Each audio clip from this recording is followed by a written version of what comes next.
به نام خدا. یکی دیگه از مباحثی رو که در فصل هفتم میخوایم با هم دیگه بررسی کنیم بحث پدیده فوتوالکتریک هست. پدیده فوتوالکتریک باز دوباره یکی از اون پدیده هایی هست که با مبانی فیزیک کلاسیک نمیشه توجیهش کرد و مجبوریم که از مبانی فیزیک کوانتومی برای توجیهش استفاده بکنیم. اولا پدیده فوتوالکتریک چی هست؟ جدا کردن الکترون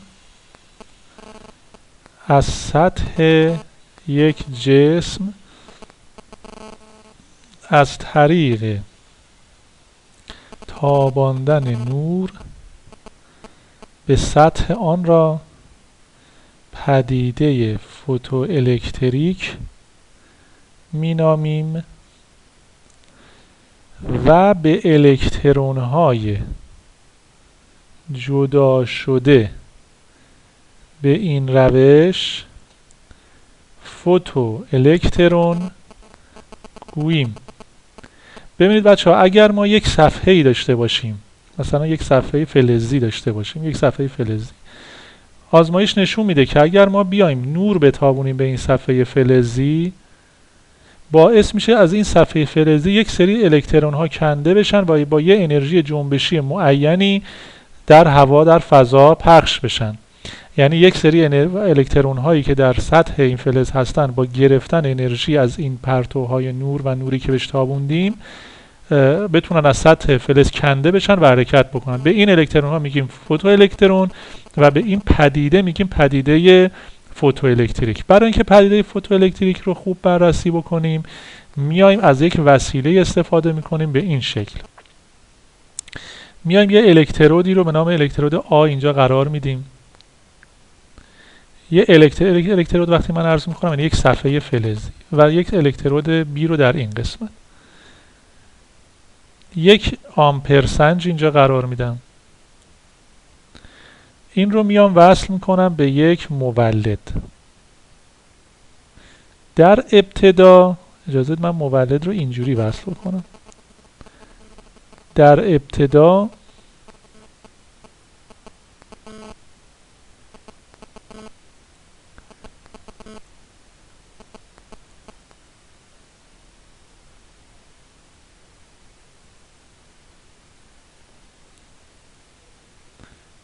قطب منفی مولد رو به صفحه آ وصل میکنم و قطب مثبت مولد رو به صفحه B وصل میکنم. این مهمه که این مولد چجوری وصل بشه.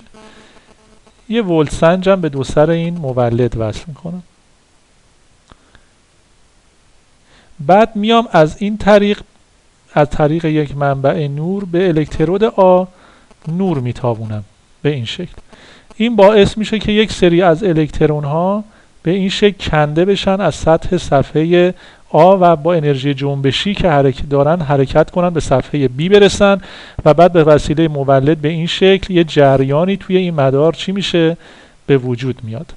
وقتی که قطب منفی مولد به این صفحه آ وصله و قطب مثبت به صفحه B، ما یه میدان الکتریکی بین دو تا الکترود آ بخوایم داشت که جهتش به این سمت، در نتیجه الکترون ها بهشون در خلاف جهت میدان نیرو وارد میشه. یعنی میدانی که الان بین دو صفحه آ و ب هست الکترون ها رو به سمت صفحه B هل میده.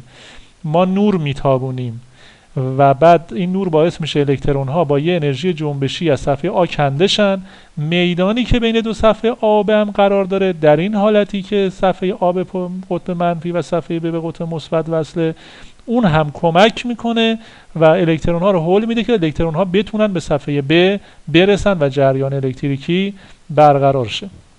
حالا اگر در این حالت ما بیایم این ولتاژ دو سر، یعنی ولتاژ باتری رو هی دائما افزایش بدیم، یکی از چیزایی که برامون جالبه بحث کردن دربارش و بررسی کردنش این هستش که بیایم ببینیم با افزایش ولتاژ بین عرض کنم خدمتتون که دو سر مولد چه اتفاقی برای شدت جریانی که من نمودارم رو بد کشیدم، اجازه بدید پاکش کنم. ببینیم چه اتفاقی برای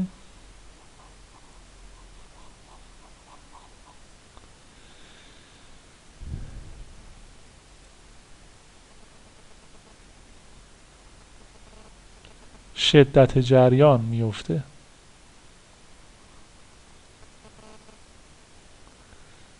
خب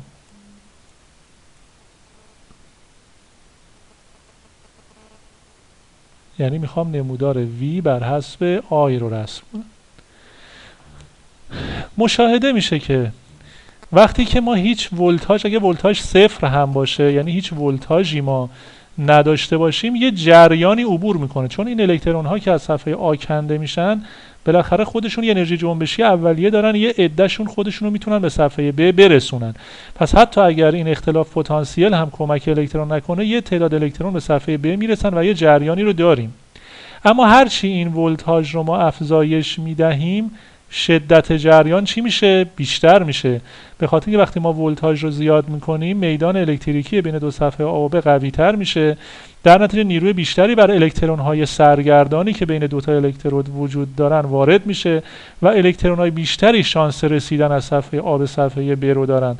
در نتیجه باعث میشه که شدت جریان بیشتر بشه. اما این شدت جریان افزایشش دائمی نیست، تا یه جایی میرسه و بعد دیگه شدت جریان هرچی هم ما ولتاژ رو عرض کنم خدمتون تغییر بدیم، شدت جریان ثابت میمونه. من یه اشتباه دیگه هم کردم، این رو اگه اجازه بدید اصلاحش بکنم. جای آی و وی روی این نمودار باید برعکس باشه، من اشتباه کشیدم اینجا رو، عذر میخوام. خب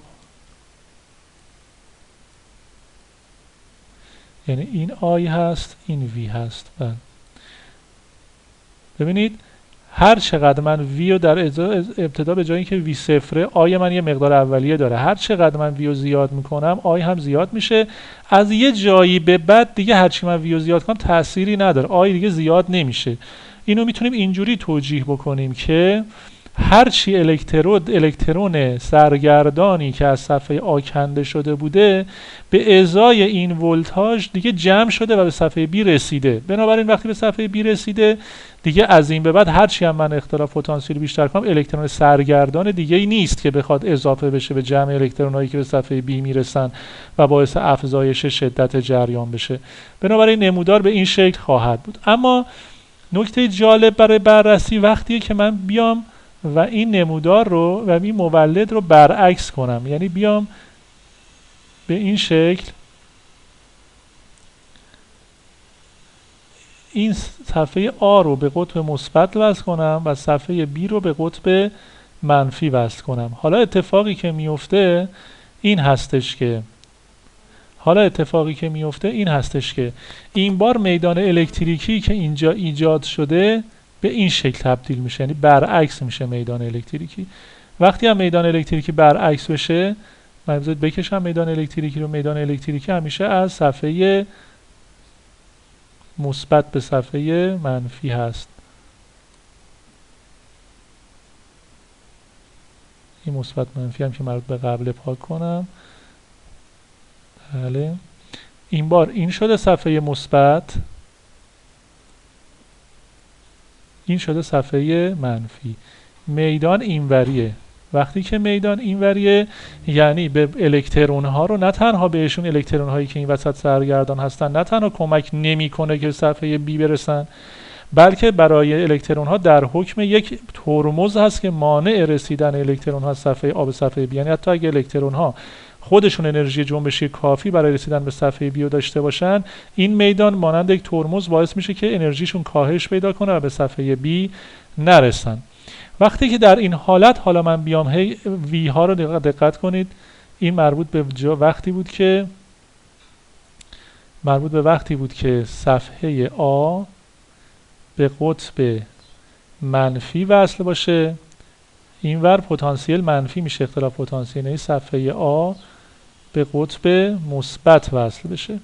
حالا در اینجا ما اگر هی افزایش بدیم، این من بذار رنگ سبز معلوم کنم، این رو افزایش بدیم اختلاف پتانسیل رو، این اختلاف پتانسیل باعث میشه میدان قوی تر شه و ترمز قوی تری باشه برای اینکه این الکترون ها به صفحه بی نرسن.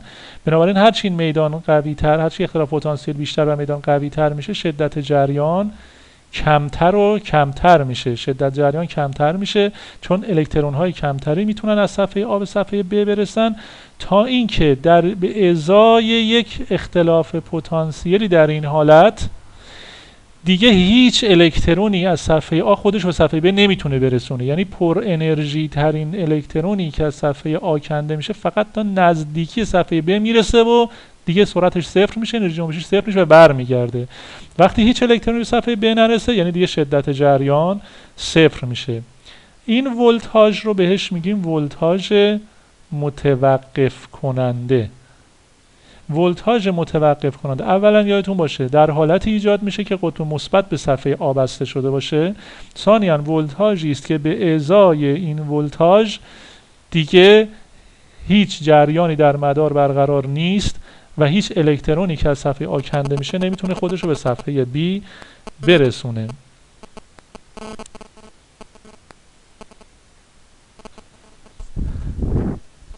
خب عرض کنم که حالا میخوایم ببینیم از این توضیحی که دادیم و این نموداری که اینجا رسم کردیم چه نتیجه‌ای میتونیم بگیریم.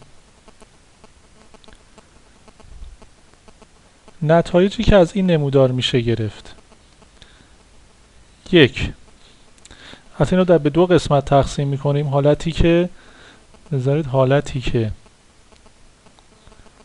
صفحه A که قرار ازش الکترون کنده بشه به قطب منفی متصل است چه نتیجه‌ای میشه گرفت؟ اینو بذاریم الف. خب یک، هرچه ولتاژ بین دو الکترود بیشتر شود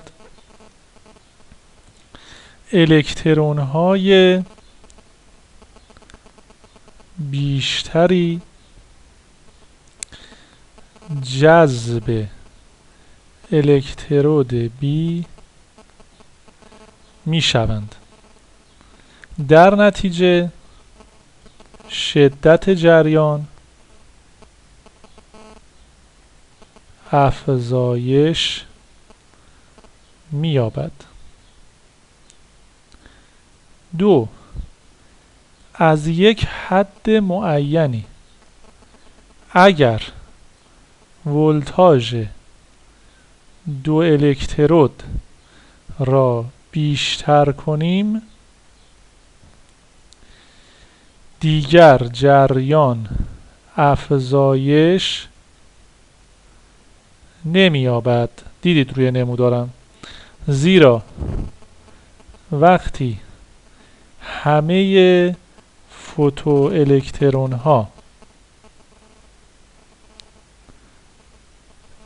جذب همه فوتو الکترون های سرگردان بگیم بهتره، جذب الکترود B شوند دیگر زیاد کردن ولتاژ تأثیری در شدت جریان ندارد. این دو تا نتیجه مال اون قسمت اول که صفحه و الکترود A رو به قطب منفی وصل کردیم. اما در حالت B که الکترود A به قطب مثبت وصل شه، حالتی که الکترود B به قطب الکترود A به قطب، من اینو خط بزنم، الکترود A به قطب مثبت وصل شود، اینجا چه نتیجه‌ای میشه گرفت؟ یک، هرچه ولتاژ بیشتر شود، قسمت سمت چپ اون نمودار رو میگه، جهت جریان تغییری نمی کند. اما چون میدان الکتریکی بین دو صفحه از انرژی جنبشی الکترون ها میکاهد، نتیجهش چی میشه؟ شدت جریان کم میشه، شدت جریان کاهش مییابد. این یه نتیجه از اون قسمت دوم. دو، به ازای یک اختلاف پتانسیل معین بین دو الکترود که ما بهش میگیم چی؟ که آن را ولتاژ متوقف کننده مینامیم. چه اتفاقی میفته؟ پر انرژی ترین الکترون نیز به صفحه ب نمیرسد و در نتیجه شدت جریان صفر می شود. پس اگر توی امتحان سوال بیاد ولتاژ متوقف کننده چیه؟ ولتاژیه که اگه بین دو الکترود وصل بشه تو آزمایش فوتوالکتریک، پر انرژی ترین الکترون نیز به صفحه بی نمیرسه و شدت جریان تو مدار صفر میشه. خب این نتیجه هایی که از اون آزمایش ما گرفتیم. اما نکته مهم اینه، به این نکته دقت کنید. اگر آزمایش فوق را با شدت نور متفاوت، بسامد نور متفاوت و جنس الکترود متفاوت تکرار کنیم، نتایج زیر به دست میاد. بچه دقت کنید، اگر توی اون آزمایش بیایم شدت نور رو تغییر بدیم، مثلا شدت نور رو بیشتر کنیم یا از نوری با یک بسامد دیگه، مثلا نور قرمز میتابوندیم حالا نور زرد بتابونیم و یا جنس الکترودها رو تغییر بدیم، این نتایج به دست میاد. این نتایج بسیار بسیار مهمه. یکی اینه که ولتاژ متوقف کننده به شدت نور فرودی بستگی ندارد. یعنی چی به شدت نور فرودی بستگی نداره؟ یعنی اگر مثلا اون نمودار رو من بیام نمودار آی بر حسب وی رو مثلا برای با یه شدت بکشم اینجوری شه، حالا اگر بیام با یه شدت دیگه بکشم به این شکل میشه. یعنی ممکنه شدت جریان با یه شدت کمتر بیام شدت جریان کمتر شه، ولی ولتاژ متوقف کننده برای جفتشون تفاوتی نمیکنه. دومین نتیجه‌ای که میتونم بگیرم اینه: ولتاژ متوقف کننده به بسامد نور فرودی و جنس الکترودها بستگی داره. یعنی اون چیزی که میتونه روی ولتاژ متوقف کننده تأثیر بذاره اینی که نور اون بسامدش متفاوت بشه یا جنس الکترودها فرق بکنه.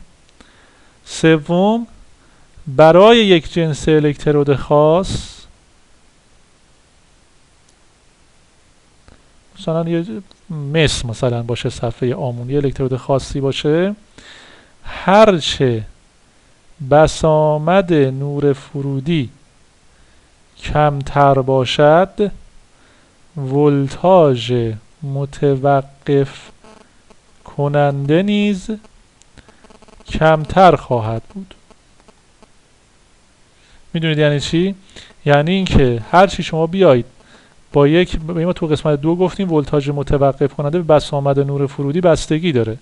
حالا اگر ما بیایم بسامد نور فرودی رو کمتر کنیم، یه نوری با بسامد کمتر بتابونیم، ولتاژ متوقف کننده هم کمتر میشه. یعنی با یه ولتاژ کمتری میتونیم جریان رو به صفر برسونیم. اگر من بخوام نمودارم باز نمودار مهمیه، نمودار ولتاژ متوقف کننده بر حسب F، یعنی بر حسب فرکانس رو بسامد رو رسم بکنم برای یک فلز خاص، اینجوری میشه. خوب دقت کنید، به این شکل میشه. یعنی هر چقدر فرکانس کمتر میشه ولتاژ متوقف کمتر میشه. هرچی من فرکانس رو میبرم بالا ولتاژ متوقف کننده بیشتری نیاز دارم. اینجا نگاه کنید، این نقطه بسیار مهمیه. اینو اسمش رو میذارم F0. اینجا فرکانسی رو نشون میده که ولتاژ متوقف کنندش صفره. یعنی حتی اگر ما ولتاژ متوقف کننده ای اعمال نکنیم باز هم پدیده فوتوالکتریک رخ نمیدهد. برای همین به این F0 میگیم بسامد قطع.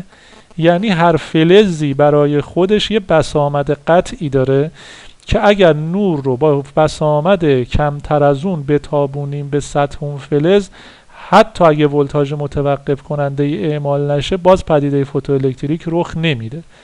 پس بسامد قطع بسامدی است که به ازای اون بسامد پدیده فوتوالکتریک اتفاق نمی افتد.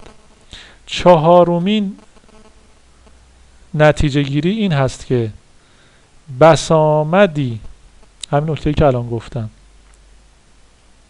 که به ازای آن ولتاژ متوقف کننده صفر است،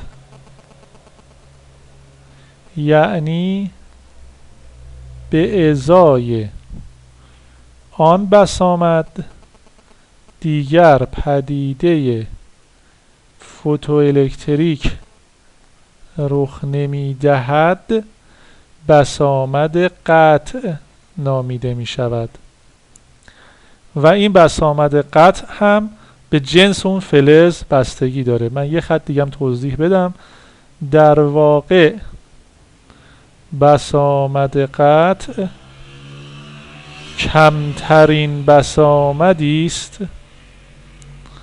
که نور فرودی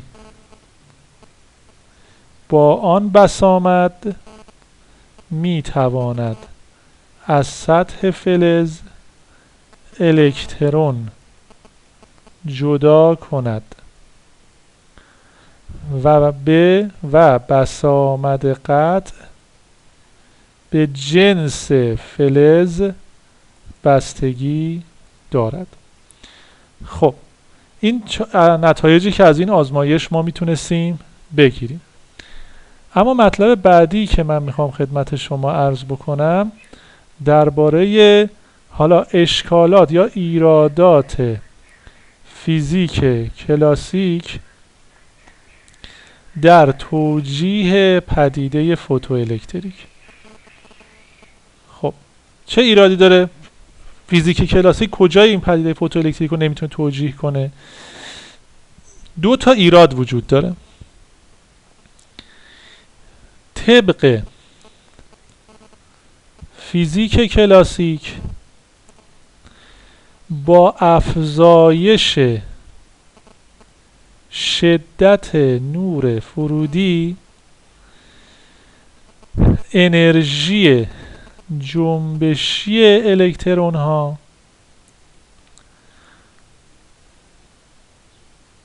و در نتیجه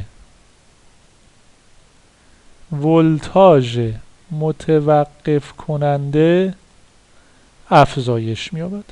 اگر ما بخوایم فیزیک کلاسیکی فکر کنیم باید بگیم هر چقدر ما نور شدیدتری رو به صفحه الکترود آ بتابونیم نتیجهش این میشه که میدان الکتریکی این نور باعث بشه الکترون ها با انرژی جنبشی بیشتری از صفحه آ کنده بشن و بعد برای متوقف کردن این الکترون ها که به صفحه ب نرسن ما به ولتاژ متوقف کننده بیشتری نیاز داریم. پس طبق فیزیک کلاسیک هر چی شدت نور بیشتر باشه ولتاژ متوقف کننده باید بیشتر باشه، در حالی که ما از نظر تجربی تو صفحه قبل به شما گفتیم دیدیم ولتاژ متوقف کننده به شدت نور فرودی بستگی نداره. آزمایش این رو نشون میده. پس اینجا می‌نویسیم با افزایش در حالی که یافته‌های تجربی نشان می‌دهد که ولتاژ متوقف کننده به شدت نور فرودی بستگی ندارد. این اولین ایراد فیزیک کلاسیک در توجیه پدیده فوتوالکتریک. دومین ایراد اینه که طبق فیزیک کلاسیک پدیده فوتوالکتریک باید در هر بسامدی اتفاق افتد به شرطی که شدت نور کافی باشد. فیزیک کلاسیک میگه اگر شما یه بسامد کمی داشتی و تابوندی و پدیده فوتوالکتریک اتفاق نیفتاد، اگه شدت نور رو بیشتر کنی، این شدت نور بیشتر باید بتونه الکترون رو از سطح فلز جدا بکنه. اما ما در صفحه قبل دیدیم که طبق یافته های تجربی از یه بسامدی کمتر شما هر چقدر شدت نور رو بیشتر کنید دیگه پدیده فوتوالکتریک رخ نمیده. پس طبق فیزیک کلاسیک پدیده فوتوالکتریک باید در هر بسامدی اتفاق افتاد به شرطی که شدت نور کافی باشد. اما یافته های تجربی چی نشون میده؟ اما یافته های تجربی نشان میدهد که اگر بسامد نور تابیده شده از بسامد قطع آن فلز کمتر باشد، پدیده فوتوالکتریک رخ نمی دهد حتی اگر شدت نور افزایش یابد. این دو تا ایرادی بود که در فیزیک کلاسیک وجود داشت نسبت به پدیده فوتوالکتریک. خب عرض کنم که اما چجوری این رو توجیه شد این قضیه توسط فیزیک کوانتومی؟ انیشتین اومد یه رابطه‌ای رو به دست آورد برای محاسبه ولتاژ متوقف کننده.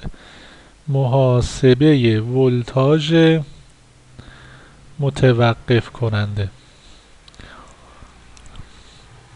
اون رابطه هم این بود: EV0 مساوی هست با HF منهای W0. اول من بگم اینا چی هن؟ V0 که ولتاژ متوقف کننده است، هیچ. H ثابت پلانک که یه عدد ثابته. E بار الکترونه که عدد ثابته. F بسامد نور فرودیه و این W0 رو بهش میگن تابع کار برابر است با کمترین مقدار انرژی لازم برای جدا کردن الکترون از سطح یک فلز. به جنس فلز بستگی داره. مثلا تابع کار مس برابر است با کمترین مقدار انرژی که باید صرف کنیم تا سست‌ترین الکترون رو از سطح فلز مس جدا بکنیم. پس این W0 هم یه عددیه که به جنس اون الکترود بستگی داره. خب این رابطه توجیه کننده خیلی از قضایاست. میتونه اون اشکالاتی که تو فیزیک کلاسیک بود رو رد بکنه. طبق این رابطه ما میبینیم V0 یعنی ولتاژ متوقف کننده تابع شدت نور نیست، تابع بسامد نور فرودیه. یعنی V0 ولتاژ متوقف کننده به بسامد نور فرودی بستگی داره، نه به اون چیزی که تو فیزیک کلاسیک میگفتن به شدت نور فرودی. از طرفی اگر حالا من برای این رابطه هم یه توضیحی بدم. توی این رابطه اگر W0 بر حسب ژول باشه، یعنی واحد SI، F بر حسب هرتز باشه، ثابت پلانک بر حسب ژول ثانیه باشه، یعنی همه چی در SI بر حسب ژول بر ثانیه یعنی 6.63 ضرب در 10 به توان -34 باشه، اون موقع ای رو در نظر میگیریم 1.6 ضرب در 10 به توان منهای 19 کولون در نظر گرفته می شود. اما اگر سیستم اونو برای روی بحث الکترون ولت، یعنی اگر W0 رو بر حسب الکترون ولت بدن یا بخوان. F بر حسب هرتز، این تفاوتی نمیکنه. و ثابت پلانک رو هم بر حسب الکترون ولت بدن، 4 و 14 ضرب در 10⁻15 بدن، اون موقع ای رو ما مساوی 1 در نظر گرفته میشد. یعنی اصلا ای رو میتونیم تو این رابطه در نظر نگیریم، یه الکترون در نظر گرفته میشه، ای رو میذاریم 1. خب یه نکته دیگر رو هم بگم و بعد عرض کنم خدمتتون که چند تا مثال ازش حل کنیم. محاسبه بسامد قطع رو هم من بگم خدمت شما. خب ما داشتیم EV0 مساوی هست با HF منهای W0. خب ما اگر بخوایم محاسبه بسامد قطع رو محاسبه کنیم باید V0 رو 0 قرار بدیم، چون بسامد قطع بسامدی بود که به ازای اون ولتاژ متوقف کننده 0 میشد. در این صورت HF منهای W0 میشه 0. در این صورت F مساوی میشه با W0 به روی H. اینو میگیم F0 بهش، بسامد قطع. همینطور که می‌بینیم بسامد قطع همونطور از قبلا هم داشتیم به W0 یعنی به تابع کار فلز که خود تابع کار فلز به جنس فلز بستگی داره، پس بسامد قطع هم به جنس فلز بستگی داره. F0 میشه W0 به روی H. این رابطه محاسبه بسامد قطعه. باز در اینجا اگر W0 حواسمون باشه، اگر این الکترون ولت باشه اینم باید الکترون ولت ثانیه باشه، اگر این ژول باشه اینم باید ژول ثانیه باشه، یعنی واحدها باید با هم همخونی داشته باشه. گاهی موقع به جای بسامد قطع طول موج قطع مطرح میشه. من این بسامد قطع توضیح بدم. وقتی اینجا F0 رو از این رابطه به دست آوردیم حواسمون باشه F اگر بسامدی کوچکتر از F0 باشد فوتوالکتریک رخ نمیدهد. یعنی باید بسامد ما حداقل به اندازه F0 باشد تا فوتوالکتریک رخ بدهد. کوچکتر از F0 باشد دیگه فوتوالکتریک رخ نمیدهد. اما طول موج قطع رو بخوایم دست بیاریم، خب F0 رو میتونیم بنویسیم C به روی لاندا، چون F0 این هم میتونیم C به روی لاندا 0 میشه W0 به روی H. از اونجا لاندا 0 مساوی می شود با C هاش به روی W0. C که سرعت نوره در خلا 3 ضرب در 10⁻8، H ثابت پلانک، W0 هم که همون تابع کاره. باز اینجا اگر H الکترون ولت ثانیه باشه اینم باید الکترون ولت باشه، اگر این ژول باشه اینم باید ژول باشه. حالا فقط دقت کنید لاندا باید بزرگتر از لاندا 0 باشه. اگر بخواهیم فوتوالکتریک رخ بدهد باید طول موج ما از لاندا 0 بزرگتر باشه تا اینکه فوتوالکتریک رخ بده. اینجا F ما باید از F0 عرض کنم بزرگتر باشه تا فوتوالکتریک رخ بده. F اگر از F0 کوچیکتر باشه فوتوالکتریک رخ نمیده. لاندا باید بزرگتر یا مساوی لاندا 0 باشه تا فوتوالکتریک رخ بدهد. حالا یک دو تا نمونه حل میکنیم از این مبحث. مثلا از سوالات کتاب، مثلا تمرین 3-5 کتاب رو حل. البته الان توی کتابا تغییر کرده شمارش. من متن سوال رو می نویسم، میگه طول موج، اینا رو یاد بگیر توی امتحانات تو همین سطح میاد، طول موج قطع برای اثر فوتوالکتریک در یک فلز معین برابر 254 نانومتر است. الف تابع کار این فلز بر حسب الکترون ولت چه مقدار است؟ خب الف رو حل میکنیم. الان داشتیم لاندا 0 مساوی HC به روی W0. لاندا صفر 254 نانو یعنی 10 به توان منهای 9 متره. تابع کار رو بر حسب الکترون ولت خواسته، پس ما H رو هم بر حسب الکترون ولت میذاریم. 4 و 14 ضرب در 10 به توان منهای 15. C هم که سرعت نور در خلأ هست. 3 ضرب در 10 به توان 8. از اینجا ما میتونیم محاسبه کنیم مقدار، عرض کنم خدمتتون که تابع کار رو اگه اجازه بدید من محاسبهش رو انجام بدم. 4/14 ضرب در 3 تقسیم بر 254 می شود 0.48 ضرب در 10 به توان منهای 15 و 8 میشه -7 -7 به اضافه 9 میشه 2 و این هم می شود 4/8 الکترون ولت حدوداً تقریبا. این قسمت الف. قسمت ب همین سوال میگه آیا اثر فوتوالکتریک به ازای لاندا بزرگتر از 254 نانومتر رخ میده یا به ازای لاندا کوچکتر از 254 نانومتر؟ خب بچه این لاندا صفره، 254 نانومتر لاندا صفره. الان ما داشتیم اگر میخواهیم که پدیده فوتوالکتریک رخ بده باید طول موج ما کمتر از طول موج قطع باشه که بسامد ما بیشتر از بسامد قطع بشه. ببینید طول موج با بسامد رابطه عکس داره. ما برای اینکه فوتوالکتریک رخ بده بسامدهای بالا یعنی به طول موجهای کوچیک نیاز داریم. پس لاندای ما باید کوچکتر از 254 نانومتر باشه، زیرا بعدم گفته چرا؟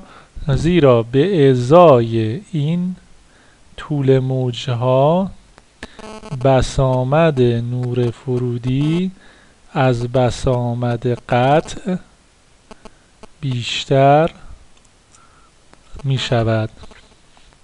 ببینید من یه توضیح بدم. ما داریم F مساوی C به روی لاندا.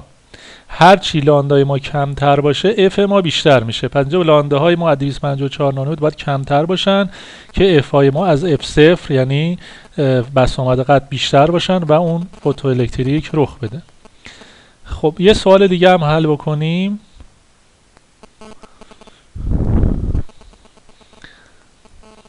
میگه تابع کار فلز روی 4/31 الکترون ولت است. هرگاه نور بر سطحی از جنس روی بتابد و نمیدونم چرا صفحه اینجوری میشه، یه تیکر اگه با ما را بیاد، و فوتو الکترون ها مشاهده شوند.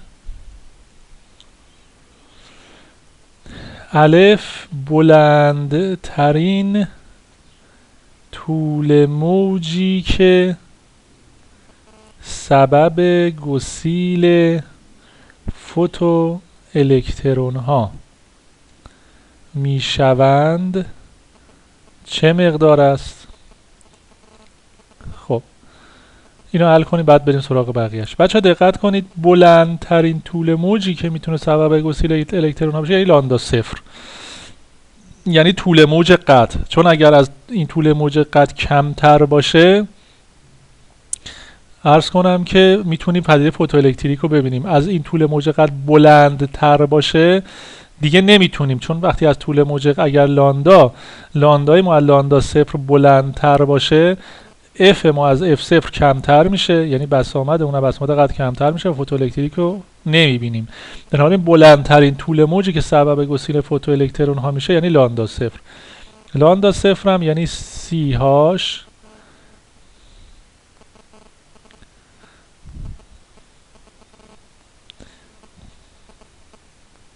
نمیدونم چرا به این شکل میشه. من اینجا می نویسم لاندا صفر میشه CH به روی W0. خب چون بر حسب الکترون ولت داده، این 3 ضرب در 10 به توان 8 که سر جاشه، H رو هم بر حسب الکترون ولت می نویسیم. 4 ممیز 14 ضرب در 10 به توان منفی 15، این هم که میشه 4 ممیز 31 الکترون ولت. از اینجا لامدا صفر محاسبه میشه. خب من لامدا صفر رو مجبورم محاسبه کنم چون تو قسمت بعد لازمش داریم. میشود 3 ضرب در 4 ممیز 14 تقسیم بر 4 ممیز 31 میشود 2 ممیز 88 ضرب در 10 به توان منفی 7 متر. این لامدا صفر ماه. خب حالا در قسمت ب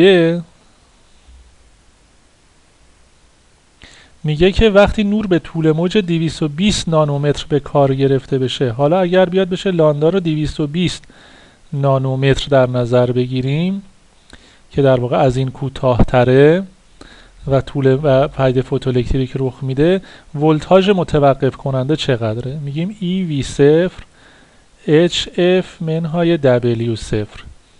خب EV0 اینجا چون میخوایم W0 اون رو الکترون ولت بذاریم، H مون هم الکترون ولت بذاریم، E رو 1 در نظر میگیریم. 1 ضرب در V0 مساوی 4 و 14 ضرب در 10 به توان منهای 15. حالا F'i که میخوایم اینجا بذاریم رو الان حساب میکنیم. W0 هم که 4 ممیز 31، اما F رو چی بذاریم؟ از اینجا F رو به دست میاریم. F میشه C تقسیم بر لامدا. 3 ضرب در 10 به توان 8، لامدا هم 220 ضرب در 10 به توان منفی 9 میشود 3 تقسیم بر 220 میشود F میشود 100 یا 13,000 ضرب در 10 به توان میاد بالا میشه 9 × 17. میتونیم بگیم 1 ممیز 3 ضرب در 10 به توان 15. این رو اینجا قرار میدیم. خب این 10 به توان منهای 15 با 10 به توان مثبت 15 میره. 4 ممیز 14 ضرب در 1 ممیز 3 میشه 5 ممیز 382 منهای 4 ممیز 31 که میشود 1 ممیز 72,000 ولت. این میشه ولتاژ متوقف کننده برای این. خب این هم 2 تا مثال که از این حل کردیم. انشالله که مثال بعدی رو شما حل بکنید میتونید از این بحث هم نمره لازم رو بگیرید. خسته نباشید. روز بخیر.